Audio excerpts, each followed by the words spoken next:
ladies and gentlemen, and welcome back to another Wednesday, which means it is time for another Nozz Watches Isekai Quartet. Oh boy. So, in the last episode, which was the first episode, everybody got teleported via magic doorbell things to a generic school setting. So, you know the main premise of the isekai, that, you know, the people from the main Japanese place where they do boring Japanese bullshit, they get transported to a fantasy world where nothing makes any goddamn sense, and they gotta make deal with whatever powers they get or any other garbage. Yeah, no, let's just put them in a fucking Japanese high school where Japanese people spend about, like, 75% of their lives. And 99% of their media. Surely! This is how we can get something that, you know, something that's unique, you know, and will totally fulfill all the desires of all these people that want Lolly Nazi, Papa Bones, Kazuma the Jackass, and whatever the fuck RE0 Man is. Surely that will be a prime breeding ground for drama. Still angry. But let's see what happens and see if they can actually make something good out of this. In 3, 2, 1, and go. I highly doubt that they'll be able to make anything decent out of this. Sure, this feels like they took, like, a decent idea. Like, a really good idea. Like, taking, like, 3 really good isekais and 1 I don't know anything about. And then just yeeting them into a fucking... Who are you? Oh, it's an RE0 thing. But why, though? I hate you. I hate him. I hate this car-sounding motherfucker. I hate him. I hate that guy. So far, it seems like RE0 is just something that I would absolutely hate. How about you stop making fun of my skin condition? My condition being that I don't have skin. Please. Ainz, Tanya, Megu, please just nuke this place. Oh, I would love to see you try punishing Ainz. I would absolutely love to see these sons of bitches try and punish Ainz and Tanya. Hell, I'd love to see them try and punish the weakest floor guardian. I highly doubt any jackass from... I'm just gonna have this. I highly doubt any jackass from this RE0 bullshit could do absolutely anything against someone who goes through the shit that Ainz and Tanya go through. Ainz already established that it takes, like, essentially a thermonuclear blast to even damage him. And Tanya might be a glass cannon, but she's got the power of God and anime on her side.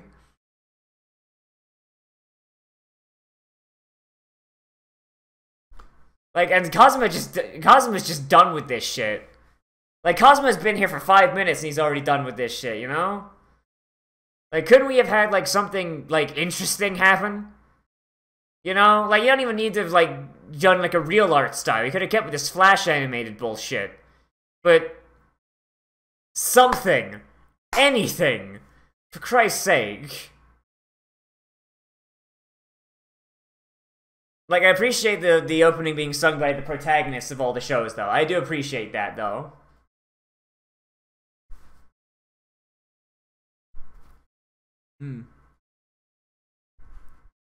Kazuma, do you have to say the word stare? You have to...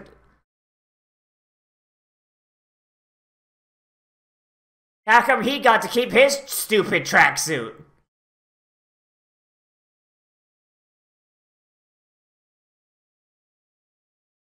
That means you have to fight in a Pokemon battle. Do it. Have them fight. Guarantee you Kazuma would win.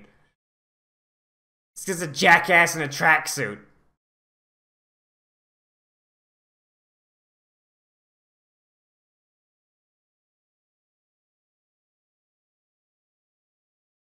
I hate him. I hate him. He's just Kazuma, but worse. He's Kazuma, but he somehow sucks worse.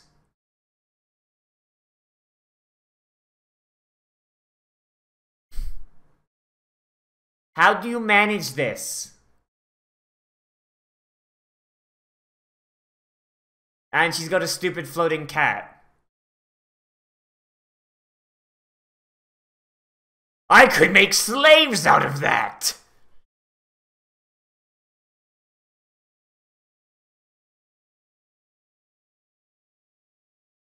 And apparently in Re:Zero, Rem dies super hard, so you know what? Do you know what? Yeah, no, it's fine. I'm totally fine never seeing that show.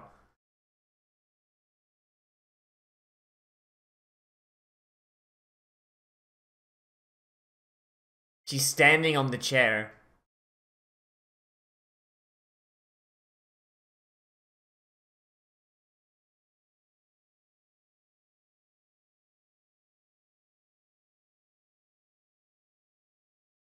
I like how everybody from like Ainz's boys, they just got in there and they're like, "Oh, I'm interested now.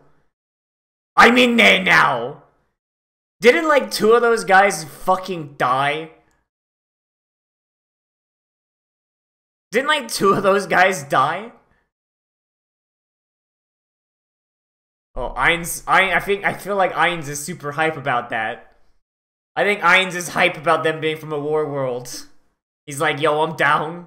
Hook me up.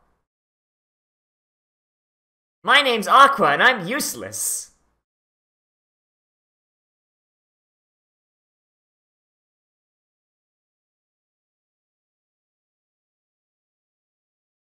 What an asshole. And yet, he's still more interesting and made a better first impression than Subaru did.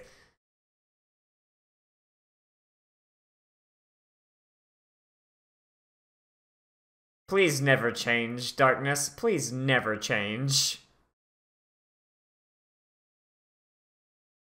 Watashi wa Ainzul Gon. And y'all are bitches. Ainz, why are you entertaining this?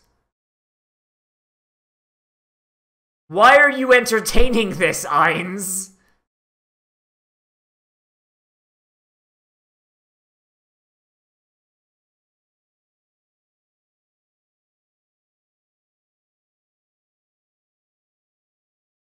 She's got brain problems.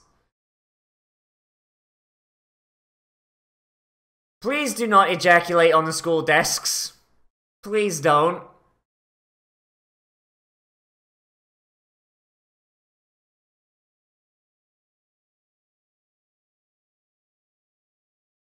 Please, just... I want to see Nazarick level this place. I want to see the Nazarick boys and Tanya just level this fucking school. I highly doubt anyone who's any show with a protagonist that's just Kazuma but more shit could withstand the shit that Ainz can throw out. Ainz can stop time and kill you before time starts. Like, come on now.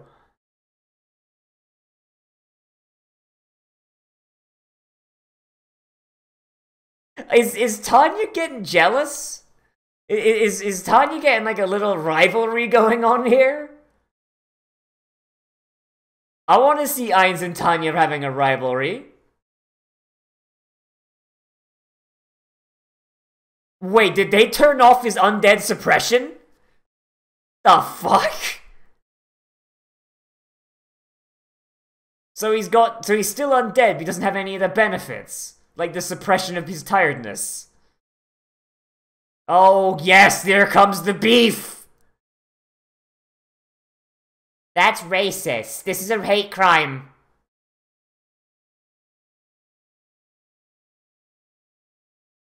This is a hate crime, Aqua. Little did she know that she got transplanted to the UK, so the police are right here to arrest her for assaulting a minority.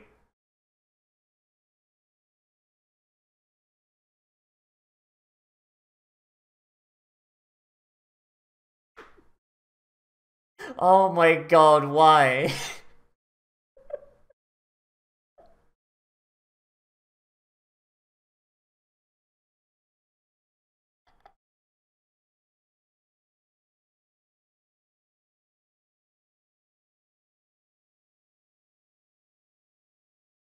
Wait, what? Oh yeah, because she's a god, yeah. That'd do it. So it just kind of stings him a little bit. Wow, Aqua, how useless can you be? So, power scaling on that, yeah. Ainz could steamroll the Konosuba world.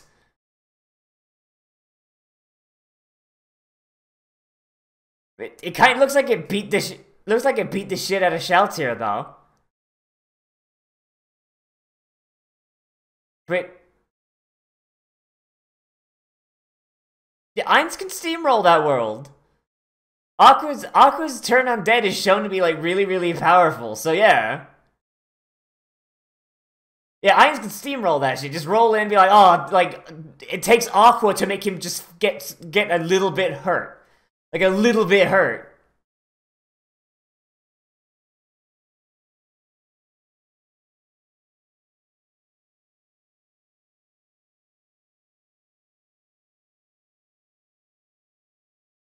Oh my god, this is... And he's asleep.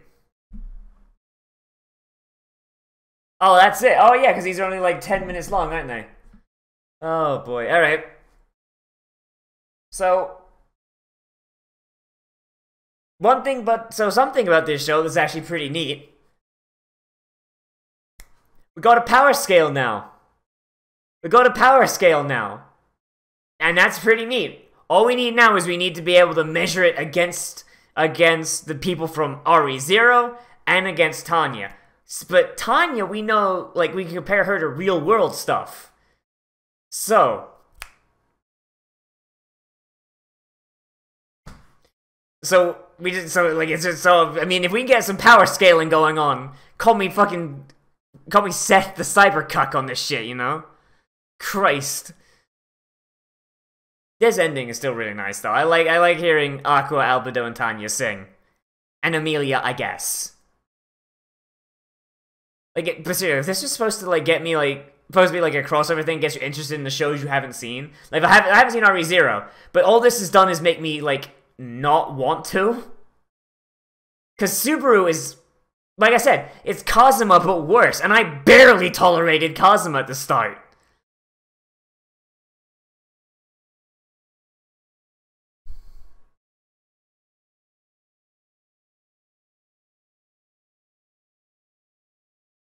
So why are Tanya's superiors running this school? And why is there that guy from the RE0 universe? What's going on here? Like, how is this... Why is this the way it is? Like, I'm actually curious. Like, is there, like, are they gonna give us a reason for this shit working? Like, holy Christ. But... Oh, boy, but, oh, God. So, like, I still really hate this premise. I really do. I hate this premise. Because it's like, you've got two people from... You got one person from, like, you know, a comedy. One person from a war film. One person from a, antagonist fantasy, I guess. And then one from RE0. Which, I mean, I guess is supposed to, like, it's edgy, I guess. I don't know. I'm trying to go off comments from what people have said. Like, oh, RE0 is the darkest out of all of them. And yet the protagonist is a fucking moron. So, okay. So I guess it's just edgy. But I mean, like, this is really annoying. Especially because, like, it's teasing us. Because, like, we got power scaling. We have a power scale now. God damn it. Like, we like, ugh. So, like, we say, like, so it would take... So, Aqua's turn undead can hurt Ainz, and it can damage Shaltir. But Shoutier, of course, she's weaker than she's supposed to be because she's still, like, lower level because of reincarnation, so that's whatever.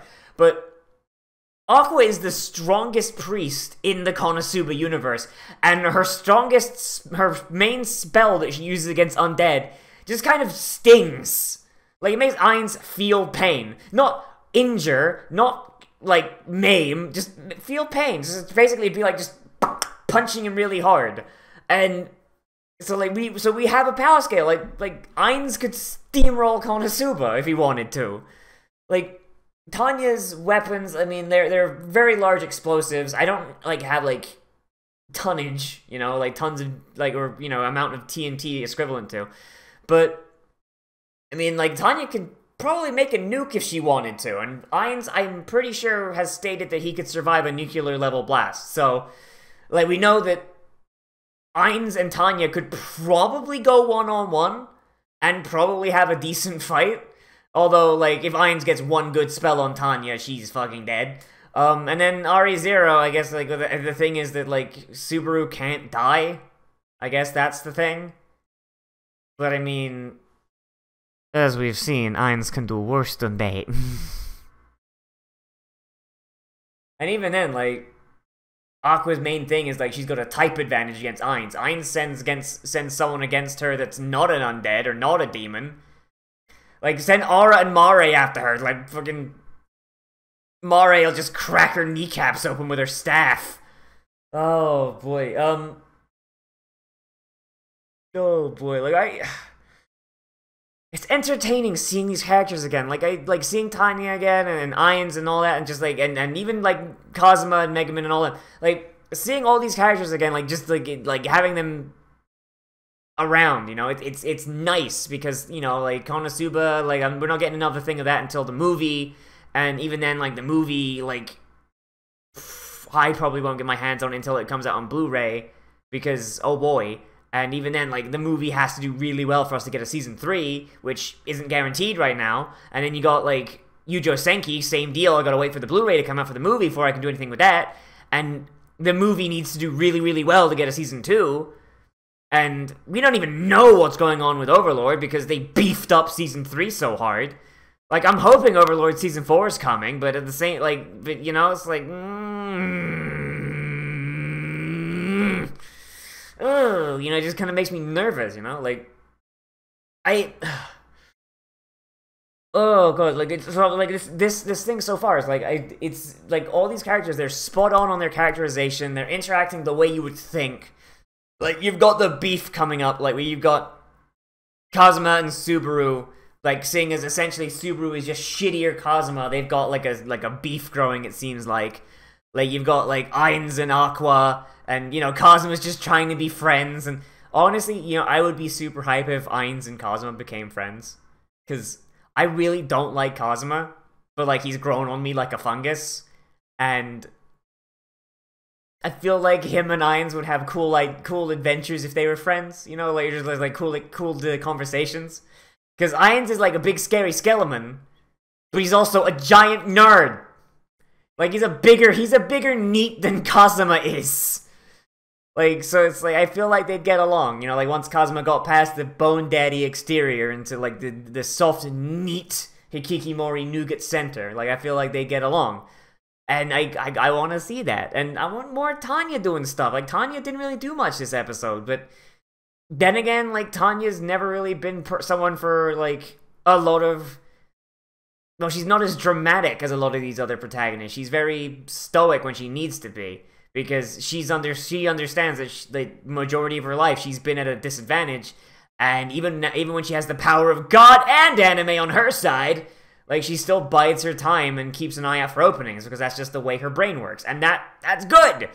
It's just, like, when she's surrounded by so many loud assholes, I'm afraid that she might not get the exposure and use that you'd want from someone like Tanya. I don't know. I'm hoping, like, we get some stuff going on here, and, like, we actually get to see, like, some actual conflict between them. Like, I just hate this school shit. I hate it so much. Like, if when that guy came out and said, like, oh, you'll have to follow the rules, yes, if Ainz had just gone, like, okay, this is fucking stupid, Tokiwo Tomare, and just walked up, instant death delay, gone back, sat down in his chair, and that guy just died. That's what I want, because I don't want... Ainz should not be entertaining this shit. Ainz should not be entertaining this shit. He should not be. Like, this is ridiculous, the fact he is. Like, Tanya, I could see her entertaining this for a little bit to kind of figure out what was going on, and then once she figured out what was up, she'd be like, okay, yeah, no, fuck it. Like, but... Like, and Kazuma and everyone, and Megumin and all, they just kind of do whatever's happening. Like, they try not to rock the boat too much. So I guess, yeah, they'd probably go along with it, like, until, like, shit got dire. And then they're like, alright, yeah, no, we're out of here. Fuck this, we're gone. But, yeah, like, Ainz and Tanya, Ainz would not entertain this, and Tanya would only entertain it until she figured out what was going on. Like, the fact they're doing this, it feels out of character, and that's a really big thing. It's like, this concept bugs me. I don't like it. But, I mean, from an interpersonal point of view, I mean, it's good to see the characters again. Like, that's good. I mean, I understand, like, this isn't supposed to be like, oh, continuing this saga. Like, it's supposed to be like a little non-canon bullshit adventure, but you can have a non-canon bullshit adventure without, you know, removing the things that make the series good. Like, I go back to my idea before, where it's like, why not have them visit each other's worlds, you know? Like, you can keep it in this little, like, chibi, cheap shit art style. You can do that all day long if you want. I don't care. But, like, have Ainz meet Wiz, you know? Like, and maybe she falls for him or something. Because, like, they're both, like, big dick liches. And Albedo gets super jealous. And or maybe, like, they just get they all get transported to the middle of a battlefield in Tanya's world, you know? And, like all of a sudden, like, there's guys with guns, and all of a sudden, just, Ainz is just there as, like, a big skeleton. He's just like, okay, what the fuck's going on? You know, just, like, something, you know? Or, just something more creative than a goddamn high school. Like, I'm enjoying myself, but in spite of the setting, you know? And then that's never something you want to say about an anime. You don't want to say, I'm enjoying this in spite of. Because that means that there's something there that is actively being a detriment, and you're just trying to ignore it. And, you know? Like, I'm doing okay, I'm healthy, in spite of this giant cancerous tumor growing out of my testicles, you know? Like, no, you're not healthy and fine. You're just trying to be, despite the fact you can barely walk without moving like you got a space hopper between your legs, you know? Like, that's, I don't know, man. That's really all I gotta say about this. But let me know what you think down there in the comments. Whether you agree with me, disagree with me, or you want to bring up something I left out. But I don't think I have, because this is only like a 10-minute thing. Oh boy. Yeah. I don't know. Like, I guess continue the question from last week. Like what would your hypest version of this be? Like, what, like, if you were given this episode and, like, you was like, okay. And you're like, okay, so so Aqua and Ainz gotta meet. What would be your hype beast version of this? Like, I'll even, like, go on easy and be like, okay, we'll keep the school setting. I'll say, Ainz, like, just killed the teacher. Ainz killed the teacher and just walked out. And then Aqua starts shit. And, like, everyone else is just kind of, like, backed up because, like, you've got a literal god and whatever the fuck Ainz is. And nobody wants to get involved. And you just have, like, everybody just kind of gathered around, like that scene in the first Spider-Man film where Peter beats up his bully, you know? And, like, it just kind of, like, turns into a dick measuring contest because Ainz doesn't particularly want to kill a god because he doesn't know like, whether she's bluffing or not. And Aqua's turn on dead doesn't work very well. Like, I would have it more like he reacts to it as if he got punched, you know? So it's just like, ow, what the fuck? What the shit? So, like, she's, like, super, like, confused as to why he's not, you know, turned to ashes or some shit, you know? Like, something like that, you know? I don't know, just, subvert this setting somehow, you know? Like, Jesus. But, yeah. Anyway, everybody, as always, I am Nozz. Remember to like, comment, favorite, subscribe, share on social media, tell your friends, hit that share button down below. And stay tuned, because about in 30 minutes of this first going up, so about, I don't know, in 10 minutes by the time this is done, going up in like 5 minutes, because I've been speaking for 25, Jesus. Yeah, there'll be One Punch Man Season 2, Episode 2. Hope you enjoyed that. That should be either linked at the end of this, or it should be like in the related videos, or on my channel. I don't know. YouTube is stupid sometimes. Just how it goes. So, anyway, everybody, I'll see you in the next video. But most importantly of all, become a trash mammal today. And I will see you around.